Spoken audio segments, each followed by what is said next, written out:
श्री शिवाय नमस्तुभ्यम। ये 4 दिन बहुत ही ज्यादा अच्छे हैं अपने भविष्य को बदलने के लिए। पूरी तरीके से दसवीं तिथि, एकादशी, द्वादशी और प्रदोष का व्रत, ये 4 दिन बहुत ही खूबसूरत हैं और होली के आगमन के सर्वश्रेष्ठ दिन है। तो आइए जानते हैं इन 4 दिनों में अपने घर पर रहकर कौन से उपाय कार्य कर सकते हैं ताकि पुत्र विवाह, नौकरी, रोग, कर्ज, दुख दरिद्रता का निदान हो सके। पहले हम दसवीं तिथि की बात करते हैं जो कि श्री नारायण का श्रेष्ठ दिन है। इस दिन फाग की द्वादशी रहेगी, रवि योग रहेगा और मृगशिरा नक्षत्र रहेगा। आप सभी सर्वश्रेष्ठ रूप से इस दिन क्या काम करेंगे, आइए आपको बताएंगे सब कुछ। शुक्रवार को रंग भरी एकादशी है जिसे आमलकी एकादशी कहा जाता है। इस दिन रवि योग, सर्वाधिक सिद्धि योग, आद्रा नक्षत्र और जो कि महादेव का ही नक्षत्र है। ऐसे में आपको 26 और 27 तारीख की बहुत ही ज्यादा महत्वता है। 28 फरवरी 2026 शनिवार के दिन गोविंद द्वादशी, त्रिपुष्कर योग और पुनर्वसु नक्षत्र के साथ में हमें प्राप्त हो रहा है। इस दिन की महत्वता बहुत अधिक है। जैसा कि मैंने पंचांग में देखा है वही मैंने आपको बताया है। तो आइए अब बात करेंगे प्रदोष व्रत की। 1 मार्च 2026 रविवार के दिन रवि पुष्य नक्षत्र के साथ सर्वाधिक सिद्धि योग के साथ में हम सभी को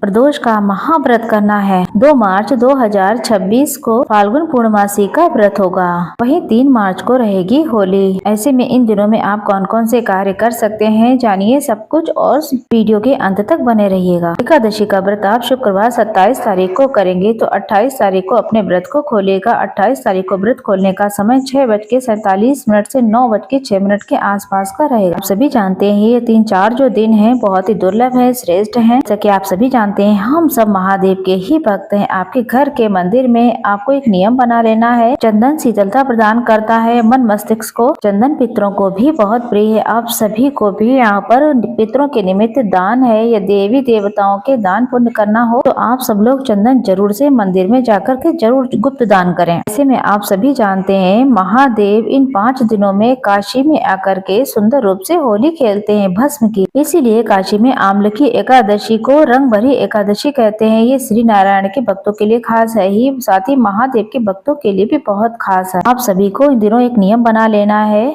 आपको शिवलिंग पर चंदन मिलाकर के जल जरूर से चढ़ाएं और अपनी मनोकामना कहते हुए रोज इन दिनों आप ये सब करें, आपको बहुत लाभ मिलेगा। महादेव पर आप अबीर गुलाल भी चढ़ा सकते हैं लेकिन चंदन की महत्वता बहुत अधिक होती है, ये कार्य आप जरूर से करें। इसके साथ आप एक और नियम बना लें तो कम से कम आपको 5 दीपक जरूर से जलाने हैं। एक प्लेट ले लें, उसमें स्वास्तिक बना लें और रोज अपने घर पर 5 दीपक जरूर से लगाएं। पहला जो दीपक है, पहले आरती और घंटी बजा करके पूजा पाठ अच्छे से कर लें। पहला दीपक जो है आपको अपने घर के मंदिर में ही प्रज्वलित करना है। वही होलाष्टक चल रहा है, अपने घर के दरवाजे पर आप सभी लोग काला तिल डाल करके दीपक जला सकते हैं। आप अपने पितरों का स्मरण करें और हरिहर का स्मरण करें। हरिहर अर्थात शिव और नारायण के दिन है, उनका ध्यान करते हुए घर के दरवाजे पर दीपदान जरूर करें। तीसरा, पितरों का ध्यान करते हुए माता लक्ष्मी का ध्यान करते हुए अपने घर की रसोई में दीपदान जरूर करें। एक दीपक आप अपनी तुलसी माता के सामने रखें। 5वां दीपक आप कहीं भी रख सकते हैं, आंवला हो चाहे बड़ पीपल, बेलपत्र। महादेव श्री नारायण के मंदिर में अगर इन स्थानों पर ना जा सकें तो आप अपने घर के द्वार, बालकनी, छत पर भी रख सकते हैं। मात्र इन 5 स्थानों पर 5 दीपकों का ध्यान करके आपको इन 5 देवी देवताओं का स्मरण करते हुए 5 दिनों तक ये काम अवश्य करें। जी हाँ, आपको बता दें ये 5 दीपक जो कोई भी लगा देता है वो अपने घर से नकारात्मक ऊर्जा का पूरी तरीके से नाश कर देता है। ये हरिहर के नाम से, कांता चक्र भगवान और श्री नारायण के भगवान के नाम से अपने घर के मंदिर में दसवीं से लेकर के विशेष दिनों में आप कभी भी एक उपाय और भी कर सकते हैं।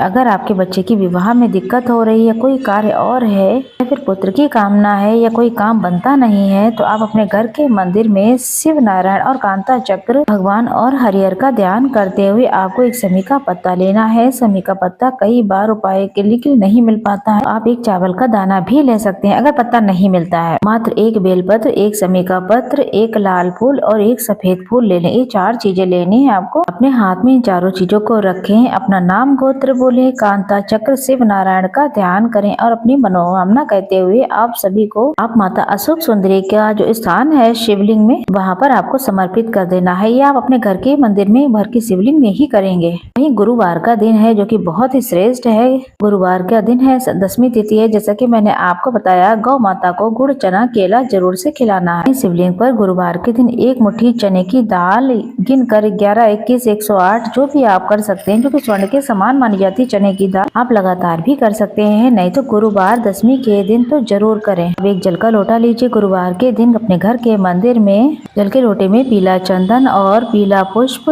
थोड़ा सा गुड़ का टुकड़ा डाल लें। केदारेश्वर महादेव की जय, बृहस्पतिश्वर महादेव की जय कहते हुए आप शिवलिंग पर समर्पित कर दें। गुरुवार के दिन केले वृक्ष की जड़ में, पीपल में, तुलसी में कच्चा दूध हल्दी समर्पित जरूर करें। इन 3 वृक्षों की जड़ में आप गुड़, चना और केले का भोग लगाएं। साथ के साथ पीली चीजों का दान करें, जैसे 1.25 किलो या 1 कटोरी भर के चने की दाल जो कि स्वर्ण के समान होती है, उसमें तुलसी पत्र, हल्दी की गांठ रख करके, कुछ दक्षिणा रख करके अपने बच्चों के निमित्त या फिर अपने जिसकी मन्नत मांगना चाहते हैं वह कार का ध्यान करते हुए दान जरूर से करें। हम बात करेंगे शुक्रवार एकादशी की, जो कि रंग भरी एकादशी है। ये बहुत ही खास दिन है, आद्रा नक्षत्र रहेगा। ऐसा अगर बार बार गलत जगह खर्च होता है तो हमेशा शिवलिंग पर जल जो चढ़ाते हैं उस जल के लोटे में शुक्रवार के दिन हमें गंगा जल जरूर से डाल लेना है। लाल चंदन भी जरूर से डालें। लाल फूल इत्र का जो प्रयोग बहुत लाभदायक होता है। चाहे इत्र ले सकते हैं, चाहे लाल चंदन ले लें, आपको चाहे कमल गट्टा भी ले सकते हैं। वही एकादशी का दिन है, गंगा जल भी ले सकते हैं। इनमें से 1-2 चीजें भी ले सकते हैं। इन सारी चीजों में से एक चीजें मिल जाती हैं तब भी, नहीं तो सारी मिल जाती तो बहुत ही अच्छी बात है। प्रिय श्रोताजनों, अब हम बात करेंगे आपको शनिवार के गोविंद द्वादशी त्रिपुष्कर योग के साथ हो रहा है। शनिवार का दिन है। शनिवार के दिन शिवलिंग पर काला तिल या फिर काली मिर्च जरूर से चढ़ाइएगा।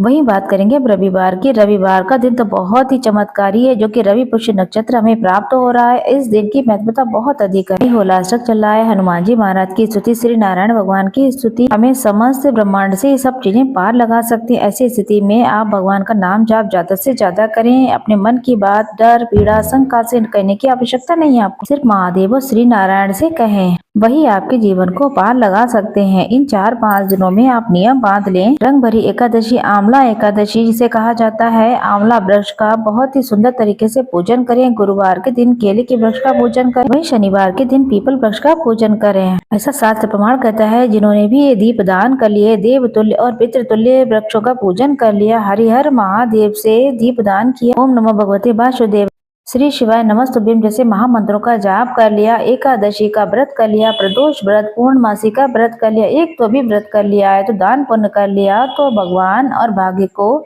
बहुत ही ज्यादा प्रबल करने वाला है। करके देखिएगा, आपको लाभ मिलेगा। फिलहाल इस वीडियो में इतना ही है। हम फिर आते हैं किसी नेक्स्ट वीडियो को लेकर।